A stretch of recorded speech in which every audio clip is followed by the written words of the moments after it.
tus piernas que beben del metal que hay en tus venas. Qué canción, señores, qué linda canción. Esta agrupación, si no me equivoco, es una banda, Taburete se llama, es una banda española de pop rock con toques de música indie, originaria de Madrid y fundada en 2015. Me gusta, es una canción que eligió mi invitado, Jesús. ¿Cómo la eliges esta canción? ¿Te gusta mucho? Sí, bueno, más que gustarme mucho, es un grupo que está de mucha actualidad y tengo una amiga que le encanta el grupo y siempre pone estas canciones y al final uno se va quedando con el tono y llaman a la reflexión, ¿no? Sobre el modo de vida que tenemos y me parece interesante. Oye, qué bonito. Bueno, lo vamos a poner en nuestra lista favorita de música, Bueno, de bandas, así que ya, Benjamin, lo colocamos. Me parece interesante. La música indie, de hecho, está muy de moda, ese estilo de ritmo indie, o sea, me encanta. sí. Está muy bonito y eso, obviamente, es lo que es la música indie y lo que transmite también este grupo español, esta banda española. Bueno, saludamos a toda esa gente que se conecta a esta hora de la tarde, 13 horas 16 minutos. Permítame decirle que la temperatura de hoy es 23 grados centígrados, la mínima 18 grados. ¿Qué te pareció el ambiente? Me dijiste que estaba agradable, ¿verdad, Jesús? Sí, bueno, para nosotros está agradable. La verdad, bueno, venimos de un momento climático complicado a principios de verano en España, donde hemos tenido hasta 45 grados de temperatura. Uy, qué alto. Sí, muy insoportable. No estamos acostumbrados a ese nivel de temperatura, menos en Castilla y León. Pero bueno, aquí uno cuando llega a estas zonas piensa que va a tener 35 grados de temperatura con humedad y la verdad para nosotros está perfecto. Yo sé que para ustedes, como ustedes dicen, no está muy bueno el tiempo, pero para nosotros muy bien. Ay, qué bueno. Bueno, vamos a conversar entonces para la gente que se conecta a esta hora de la tarde. Jesús Ortego Oso es justamente una persona que está participando en lo que es respuestas al despoblamiento de las áreas rurales, el nuevo rol de las ciudades intermedias. Es un encuentro internacional de ciudades intermedias y él justamente está participando con una charla interesante que dice Millennials y ciudades del futuro. Bueno, permíteme presentarte, Jesús. Este programa se llama Aquí Estoy y por lo tanto hacemos historias, contamos cómo la gente hace lo que hace o está promoviendo ciertos pensamientos, ciertas ideas, porque algo en su vida de repente era importante hacerlo. Un clic hubo en tu vida que te hizo hacer lo que estás haciendo. Me gustaría un poco que nos comentes cómo llegas a hablar de millennials y ciudades del futuro y cómo llegas a trascender y hablar de esto que es tan importante ahora para muchos, que nos interesa un poco el comportamiento de tanto de las ciudades y de los millennials. Bueno, yo tuve mi formación en psicología social, la hice en el País Vasco hace ya unos cuantos años. Bien. Siempre tuve mucha inquietud de conocer otros países. A partir de ahí, bueno, estuve en Europa un tiempo y luego tuve la suerte de venir a América del Sur también a trabajar en varias instituciones y varios programas. Y en particular aquí en Bolivia también, ¿no? Después de un periodo de estar fuera de mi país, pues bueno, vi que era momento de volver y vuelvo a una zona de España diferente a la mía de nacimiento. Es una zona, se conoce como la Meseta Castellana, es una región de Castilla y León, digamos, donde parte de mis antepasados también tiene que ver con esa región, pero bueno, por motivos laborales termino en esa zona del país. Y en los últimos años, pues bueno, este es un tema, sobre todo, no solamente el de millennials, sino el del futuro de las ciudades, que se plantea como objeto de investigación, pues por las tendencias que estamos viviendo a nivel global, en Europa y en España en particular, ¿no? Y esas tendencias nos iban diciendo que teníamos un problema de migración del campo a la ciudad importante, ¿no? Sobre todo en la Castilla y León se convierte en una región expulsora de personas y en particular un problema serio con la juventud, ¿no? España se puede caracterizar como, yo creo que uno de los países donde en este momento podríamos tener los millennials mejor formados, sobre todo en relación a la historia anterior de España, pero que paradójicamente pues muchos de ellos se ven abocados a abandonar sus lugares de origen y inclusive su país, ¿no? Interesante lo que estás diciendo. Vamos a hablar un poco de los millennials, pero bueno, ¿por qué te lleva a estudiar psicología?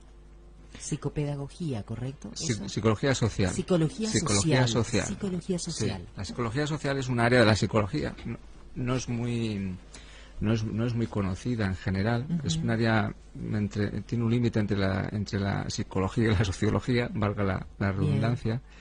Y lo que hacen los psicólogos sociales es estudian básicamente el comportamiento de las personas, pero no es un estudio que viene por el análisis individual o la motivación individual, sino que es un análisis de lo que influyen las personas, los grupos, sobre nuestro comportamiento individual, ¿no? Bien. Por decirlo lo más llanamente posible que pueda decirlo, ¿no? Y entonces, pues, la psicología social fundamentalmente estudia el comportamiento del individuo en grupo.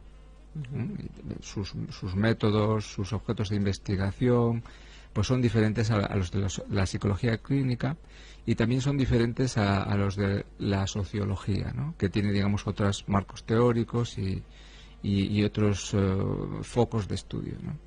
Entonces, en el caso de los millennials, lo que estamos estudiando es cuáles son sus percepciones en torno al futuro y en torno a las dificultades que digamos tenemos y que todos somos conscientes de ellas, ¿no? ¿Por qué es importante estudiarlos? Viene motivado, justamente es importante, ¿por qué? Porque hay en Naciones Unidas hay una serie de análisis de dificultad para aplicar los objetivos del milenio, y uno de los análisis es que no esos objetivos del milenio que todos de alguna manera conocemos, los ODS, y por los que se rigen un poco las conductas políticas en la actualidad, la administración, pues no hay una pieza que falta, que es muy importante, que son estos jóvenes y estos futuros moradores de estas ciudades. Entonces hay una especie de preocupación en términos de lo que es su rol y la capacidad que puedan tener en el futuro de asumir responsabilidades en las ciudades futuras, ¿no? Entonces también hay una serie de dudas sobre, son generaciones que se conocen, pues la verdad es que no hay muchos estudios tampoco que nos hablen seriamente de lo que son los millennials, ¿no? Y todos son muchas interpretaciones en función, pues, a los millennials que conocemos, ¿sí? Y resulta que cuando uno empieza a indagar y a preguntarles cosas, pues realmente se da cuenta de que se sorprende, ¿no? Claro, hay ciertas percepciones o ideas que no son al momento que conversas con ellos, ¿no es cierto? Claro. Totalmente. Bueno, millennials en el futuro, millennials, ¿qué es un millennial? Para las personas que preguntan qué es un millennial. Esa es una buena definición. Es una generación que ronda fundamentalmente. Hay varios análisis sobre lo que es un millennial, pero digamos que es una generación que nace entre los años 80 o casi 90 y en la actualidad pues pueden tener entre 27 30 años. Digamos, si el que nos está escuchando tiene esa edad, pues puede ser, si no lo sabía, pues puede ser considerado como millennial desde el punto de vista de la, digamos, de la etiqueta o de la identificación, ¿no? Sí. Generalmente son generaciones que vienen también a abordar el siglo XXI, ¿no? Es decir, es un punto de inflexión también. Y a partir de ahí esa etiqueta de millennials por el cambio del milenio. Es decir, son las generaciones que llegan son jóvenes que llegan con un milenio nuevo por delante, ¿no? Claro. Y se supone que el siglo XXI, en términos de imaginario colectivo, pues es un siglo donde las cosas pues iban a cambiar y supuestamente pues también la ciencia ficción, toda la literatura que teníamos en su momento sobre el futuro, pues nos hablaba del siglo XXI como un espacio muy diferente al que supuestamente estamos viviendo, ¿no? Total. Ahora, yo le digo a la audiencia, es tan importante ese tema de los millennials, ¿y por qué lo planteamos así? Porque en Bolivia estamos hablando de 44% de la población que es millennial. Imagínense, 44%. Y muchos de ellos van a ir a votación, van a poder votar ya este año, muchos de ellos.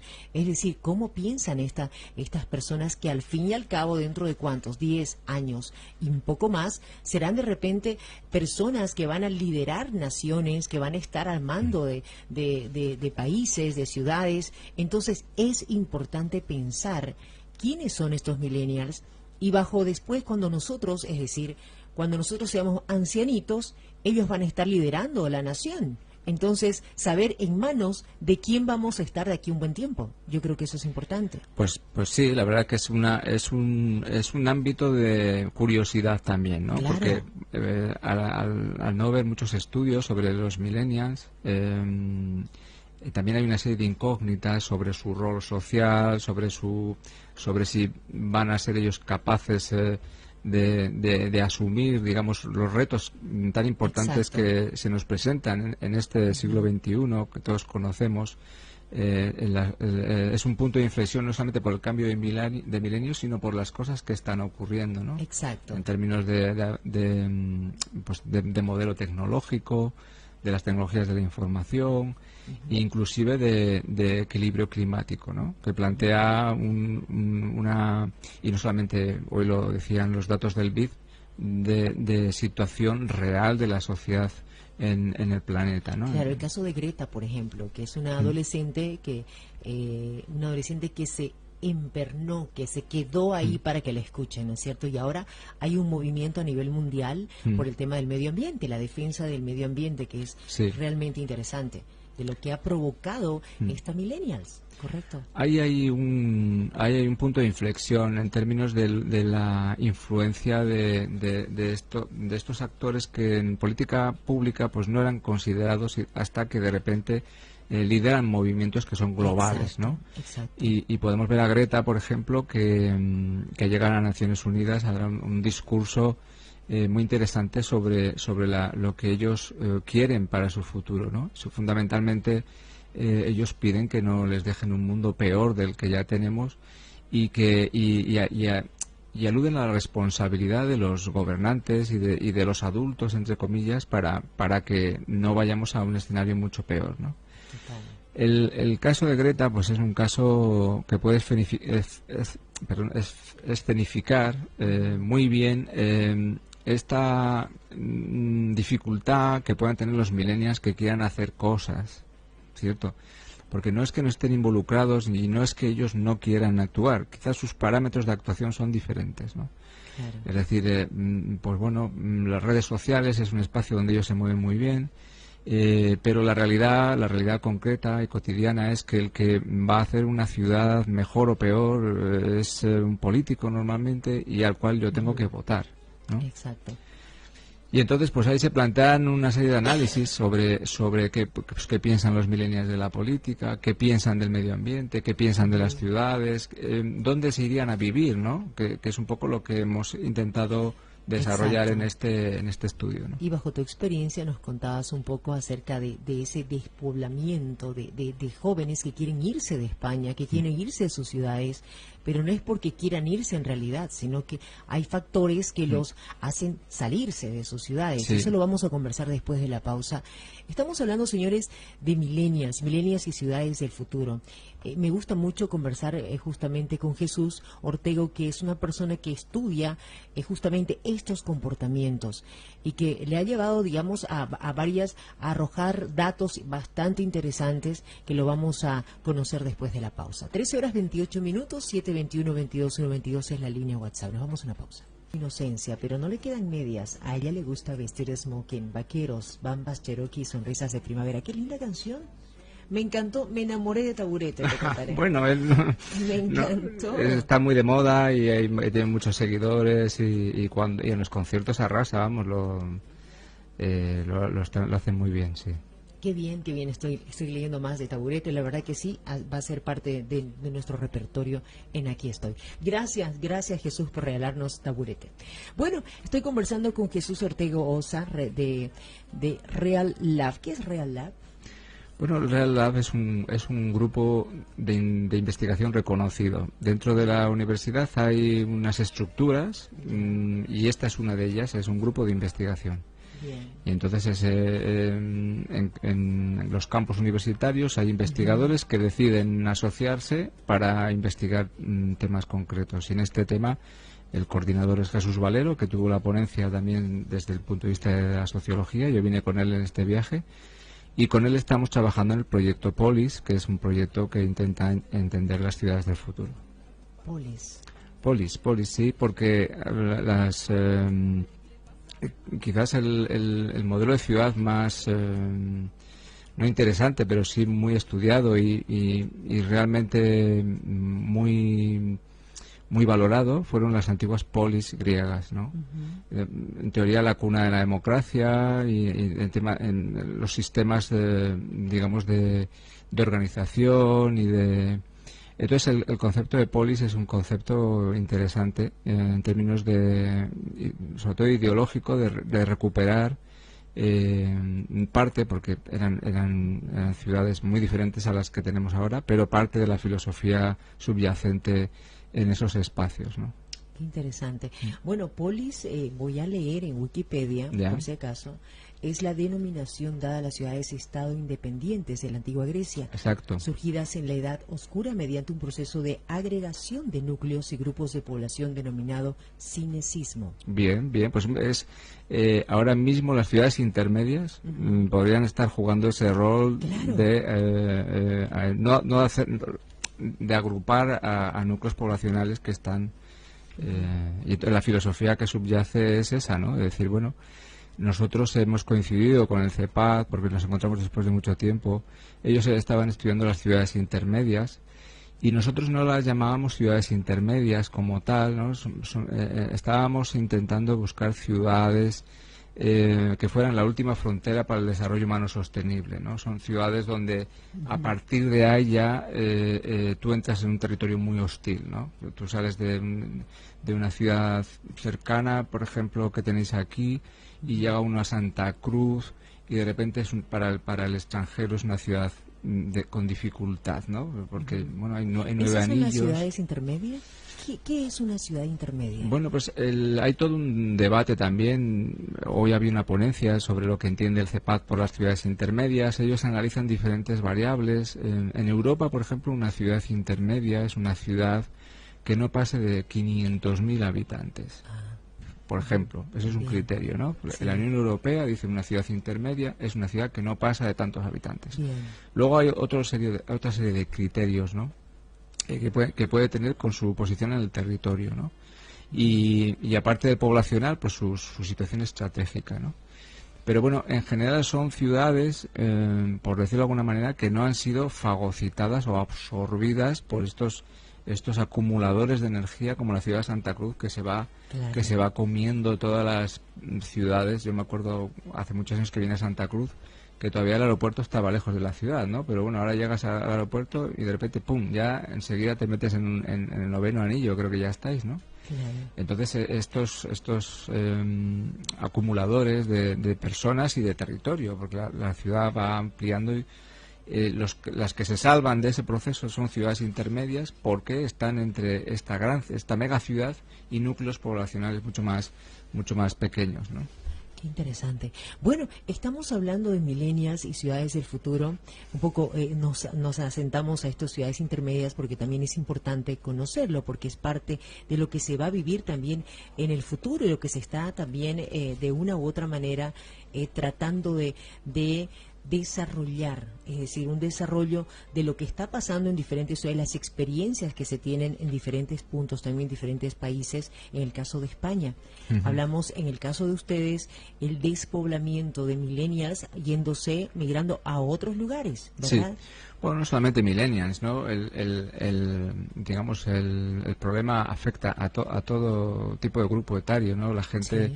No solamente los chicos, sino gente con familia que decide que ya no puede vivir en ese territorio y digamos que son territorios que quedan poblados por gente mayor que ya no tiene o que tiene la posibilidad a través de una pensión de quedarse en el territorio, vivir de otra manera. Pero bueno, es un proceso que arrastra a todo tipo de personas, ¿eh? Y en concreto, pues había allí una serie de percepciones en torno a los millennials. Por ejemplo, te pongo un ejemplo de que ellos pues que son más urbanitas y quieren irse a las grandes ciudades porque entienden que hay más espacios de ocio, pueden hacer más cosas. Y nosotros en este estudio, pues en esta región de España, insisto, es un estudio que quisiéramos llevarlo o generalizarlo a otros territorios, pero es un estudio que se ha hecho en Castilla y León. ellos nos dicen que no quieren irse a una gran ciudad. Ellos están muy comprometidos y entienden muy bien que una gran ciudad no es su espacio. Es más, el 70% de ellos dice que le gustaría vivir en una ciudad intermedia. Ellos no se quieren mover del territorio, muchos de ellos, y hay un dato más sorprendente, que es el 30% de la muestra que tenemos nosotros, que quisiera vivir en el territorio, en el campo. Es decir, que ellos quieren, no quieren ni siquiera las ciudades intermedias, sino que quieren salir un poco, alejarse de estos núcleos, ¿no? Y este es un dato muy muy interesante. ¿Por qué? Porque hace repensar también este hecho de que nadie quiere ir al campo a vivir. Claro. Y que las ciudades intermedias son espacios muy chicos donde se queda todo pequeño, ¿no? Como diciendo, bueno, es que un joven, ¿qué va a hacer aquí, no? Claro. Y eso es un mecanismo de reflexión para los políticos y los alcaldes. Yo les decía hoy, ¿no? Claro. Ustedes tienen una gran oportunidad de entender que si estos chicos se quieren quedar, ¿qué vamos a hacer?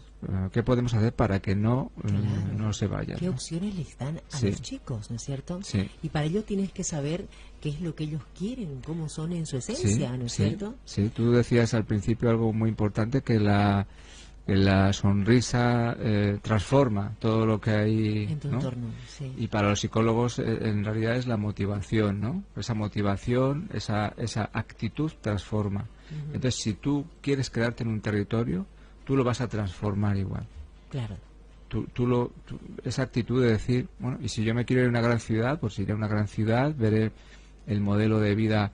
En las grandes ciudades genera mucha dificultad para los millennials, porque aunque tengan empleo, que es el mantra, digamos, de organismos, claro, que dicen, no, si usted genera empleo, ellos irán donde hay empleo. Miren ustedes, en las ciudades, las megaciudades están llenas de millennials con empleo y con una pésima calidad de vida, compartiendo casas, viajando horas hasta sus trabajos, compitiendo con trabajos muy mal pagados, soportando niveles de contaminación. Es decir, hay un imaginario también sobre la modernidad y las ciudades que no es exactamente real, ¿no? Claro. Y yo, una vez que eso es otra parte de otro estudio que habría que hacer, una vez que el millennial ya está ahí, echar para atrás es muy complicado, ¿no? Como yo vuelvo de la gran ciudad, a dónde vuelvo, otra vez al territorio.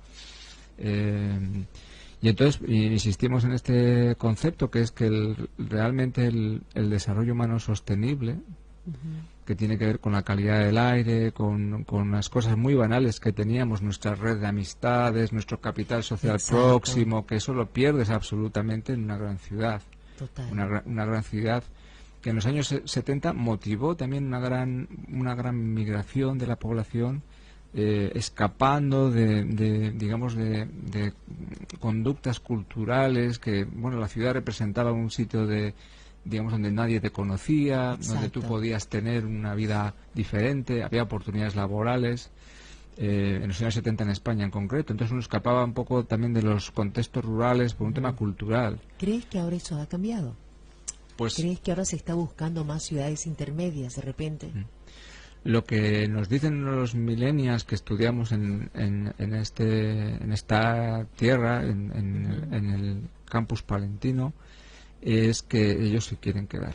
Y además hay que aclarar que no es una muestra, es una muestra muy particular de los millennials, porque ellos son millennials que están en actividad educativa superior. Los millennials que estudiamos nosotros son los que vienen a la universidad. Claro. Que supuestamente son los que más posibilidades tienen para encontrar empleo. Ah, mira. Según las estadísticas en España, pues del desempleo juvenil, los jóvenes con formación salen más rápidamente del desempleo que los jóvenes que no tienen esa formación, ¿no? Entonces, claro, lo que nos dicen nuestros millennials, entre comillas, los de nuestro estudio, es que ellos se van a ver obligados a dejar ese territorio. Claro. Se van a ver abocados a irse, y esa es una reflexión para el mundo político, ¿no? Un mundo político que inclusive muchas de estas ciudades reciben pues, cientos de personas cada día, Sí. y son nuevos habitantes, y con ellos vienen familias y vienen millennials también, vienen chicos jóvenes. Para un alcalde eso puede ser estresante también, de decir, bueno, ¿qué hago con todo? ¿Qué hago con toda esta gente, no? Que yo tengo un presupuesto limitado, ya tengo suficientes problemas para que luego me vengan más personas, por ejemplo. Me veo desbordado porque, claro, se me disparan los problemas de movilidad, se me disparan los problemas de residuos y todo aquello. Pero hay que cambiar esa visión negativa en estas ciudades intermedias para entender que estas poblaciones que llegan son en realidad el futuro y la respuesta a los problemas de esas ciudades intermedias. Qué bien. Y sería muy interesante que la gente, es decir, las autoridades que están liderando un país, entiendan ese concepto de ciudades intermedias como un desarrollo sostenible, ¿no es cierto? Sí. Eso sería realmente importante, obviamente, para un país en crecimiento, que eso sí es importante. 13:47, nos vamos a ir a una breve pausa. Vamos a seguir hablando de millennials. ¿Qué pasa en Bolivia? De repente un poco nos das tu percepción de lo que tenemos en Bolivia. Que pasa en Bolivia, 44% son millennials, según datos que tenemos. Y bueno, ver cómo poder moverse en un mundo de 44% de la población millennials. ¿Qué hacer? O sea, ¿cuáles serían las herramientas indicadas? Obviamente que no vamos a resolver aquí la pólvora, No. pero sí dar de repente algunas pautas que son necesarias, ¿verdad? Nos vamos a una pausa, querido Benjamin. Saludamos a todas las personas que se conectan a esta hora de la tarde también. Estamos hablando de millennials y ciudades del futuro. Estamos con una persona conocedora del tema, que ha hecho investigaciones, que le encanta lo que hace también. ¿Te gusta lo que estás haciendo ahora? Sí, sí.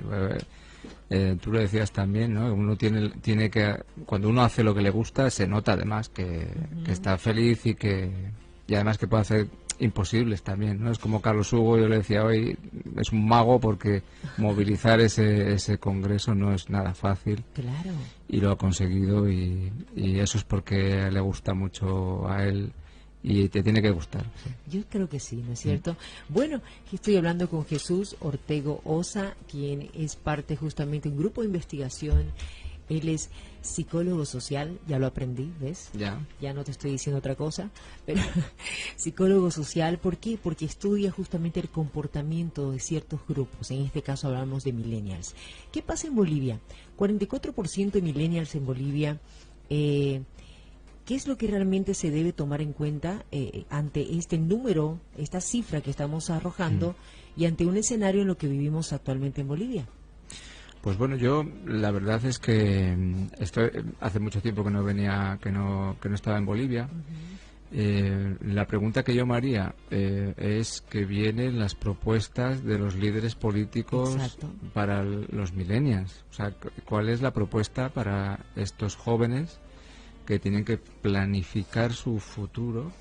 Y no solo en términos individuales, sino colectivos también. Ellos son un valor muy importante para la comunidad y no los podemos perder, ¿no? Y hay que ver en sus programas electorales o en sus discursos cómo los agregan. Por ejemplo, hoy hablaba con una concejala, candidata a municipio. No sé si no daré datos porque como estamos en campaña electoral y todo, claro, no sé, ¿no? Pero bueno, ella me explicaba que habían hecho un análisis de percepciones de 2.500 millennials. Y yo me he quedado sorprendido porque, bueno, si tú has estado en la conversación, una de mis propuestas era decir, mire, nosotros tenemos una muestra allí en la meseta, pero si queremos saber que la pregunta que tú haces es muy oportuna, ¿qué está en la cabeza de un millennial boliviano? Eso yo tengo que hacer un ejercicio con este grupo. Tengo que preguntarles a ellos, me tengo que sentar con ellos y ese es un trabajo también que hay que hacer, ¿no?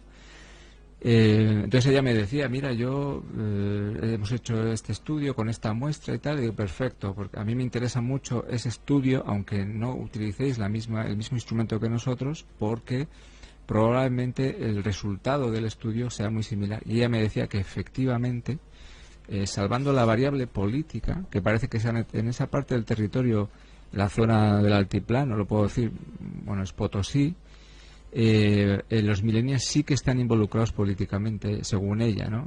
A diferencia de los nuestros en Europa, que hay un desinterés importante sobre que ellos denotan sobre el comportamiento político, ¿no? Entonces, obviamente, yo le decía a ella, claro, hay una tradición de acción política donde los jóvenes no han estado ausentes de esos escenarios, ¿no? Claro. Y lo que habría que hacer en términos de poder saber un poquito más es indagar más sobre el peso de este grupo en la política y en los resultados electorales, ¿no? Genial. Que eso lo vais a poder hacer en cuanto tengáis los resultados de las elecciones, ¿no? Bueno. Habría que analizar este grupo, nosotros llamamos grupo etario, es decir, esta porción de la sociedad, a quién ha votado, y luego habría que entender el por qué ha hecho ese voto, ¿no? En un momento determinado, ¿no? Total. Pero parece que en esa zona del país sí que están más involucrados políticamente que los que nosotros tenemos en la meseta, que no quieren saber nada de política. Sí que son políticos, porque en el fondo ellos, ese análisis que hemos hecho, están muy preocupados son activistas cuando hay convocatorias en redes de movimientos amantes del medio ambiente. Exactamente, sí que son activistas, se mueven mucho en redes, pero nosotros tenemos problemas de interlocución en el ámbito local, es decir, no los vemos en los distritos donde se deciden cosas, los vemos muy poco. En el ámbito político se ven muy pocos políticos jóvenes. Sí. Y esos son indicadores que te van diciendo si están o no están, ¿no? Exacto.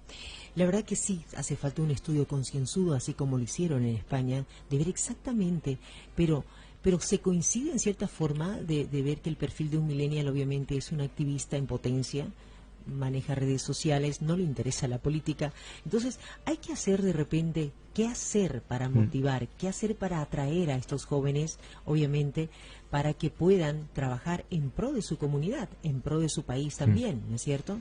Eso es un desafío que tiene cada líder político, ¿verdad? Y no solamente los líderes políticos, es un para nosotros como sistema educativo, formación superior, es un desafío. Bien. Porque nosotros trabajamos con los millennials. Yo todos los años formo millennials como profesor. Wow. Yo les enseño cosas de psicología social, de mediación social, pero no hay en el programa de la universidad ninguna línea que hable de competencias de participación en la ciudadanía y en la política. Uno no encuentra. Hay otra cuestión que ponía en términos de dificultad, la ponía y como motivadora, porque bueno, yo lo que he venido también es un poco a provocar justamente de esos pensamientos, esas reflexiones, que es el hecho de lo que espera el mercado laboral, ¿no? El mercado laboral está esperando unos perfiles muy concretos en todo el proceso de las Smart Cities, por ejemplo, de programadores informáticos, de gente que conoce, que gestiona datos de Big Data. Claro. Es decir, hay una serie de necesidades del mercado en términos de nuevas tecnologías que tampoco muchos de estos chicos tienen la formación adecuada, ¿no? Claro. Y si lo hacen de manera espontánea, ¿no? Por su interés de indagar en las redes, de ir más allá de lo que uno pueda aprender en una escuela, ¿no? Entonces hay dos retos. Primero, ¿cómo hacemos para efectivamente estos millennials ponerlos en el mercado laboral con competencias digitales, que aunque pareciera que, por lo menos los nuestros, que aunque pareciera que esas competencias ya las tienen y que todos los millennials programan y hacen cosas de estas, no. Hay algunos que sí, pero no. Y luego el tema de las competencias sociales, ¿no? que es ese liderazgo que muchos de ellos tienen en redes y lo ejercen, ¿no? Yo cuando hablo con mis alumnos les digo, a ver, ¿cuántos WhatsApps tenéis? Yo no sé cuántos WhatsApp grupos. Un WhatsApp es un grupo. Es un grupo sí. virtual, pero es un grupo. Y digo, bueno, ¿en cuáles sois administradores? Y me dice, yo tengo 2 o 3 y tal. Digo, administrar un grupo de WhatsApp ya es un indicador de liderazgo. Claro, es verdad. Ya no es que te adhieran al grupo, ni que... No, si tú administras, eso ya es un indicador. Y para nosotros es un indicador digital. Claro. Eso ocurría antes pues en otros tipos de grupos, pues en los Boy Scouts o agrupaciones religiosas, o donde los chicos pues ejercían ese liderazgo igual que ahora. Lo que pasa es que los otros grupos eran vivenciales. Claro, ahora estos son virtuales. Y estos son virtuales. Qué interesante. Bueno, te quiero agradecer, Jesús, por estar con nosotros este tiempo. Gracias por tu tiempo, gracias por contarnos lo que haces. Creo que es una actividad bastante interesante. Y el hecho de poder investigar este grupo de personas, yo creo que es desafiante, especialmente en el mundo donde estamos viviendo ahora. Bueno, legado, ¿cuál es el legado que quieres dejar como Jesús Ortego? Bueno, el legado es una cuestión que a veces se planifica, claro, y que uno decide construir algo, y otras veces pues el legado lo ocurre sin uno quererlo, ¿no? Yo en principio, a mí me gusta mucho el concepto de ciudadano en acción, Qué bueno. ¿no? Ciudadano en acción significa que uno no se puede quedar esperando que las cosas sean arregladas por otros, ¿no? Estos chicos no tienen que actuar, y no solamente los chicos, las personas en general. Exacto. Tú empezabas el programa, una sonrisa genera un cambio, pero eso es una acción premeditada, Claro. que tú ejerces sobre tu medio ambiente, ¿no? Entonces un ciudadano no se puede quedar esperando a que las cosas ocurran. Claro. Tiene que yo sé que es doloroso, y nosotros en un país donde la política está muy denostada y donde nadie se quiere meter en líos, tiene un coste social significarte políticamente. Todo eso lo tengo en la lista para aquellos que estarán pensando, dice, bueno, es que este no sabe lo que es meter. Sí, oiga, sí lo sé. He hecho política en diferentes ámbitos, desde la universidad hasta... He tenido la suerte de estar cerca de grandes políticos, aquí en Bolivia también, trabajando con ellos, ministros, diputados, secretarios. Y yo creo que todos podemos hacer algo para mejorar nuestro contexto al nivel en el cual veamos que lo podemos hacer. Total. Ciudadanos en acción, me encantó. De verdad que me encantó. Ciudadanos en acción, estar en movimiento. Te agradezco por tu tiempo. La gente, ¿dónde te puede ubicar? ¿Redes sociales, plataformas? Pues sí, en mi perfil de Twitter es @JORTEGOO. Jortego con una O más. Jortego. Sí, con Perfecto. J. Ajá. Ahí está abierto para los mensajes, y ahí pueden ver un poco también algunos elementos que publicamos sobre ciudades sostenibles. Qué bueno. Te agradezco, Jesús. Gracias por A estar ti con por la nosotros. invitación. Muchísimas gracias. Muchas gracias. Bueno.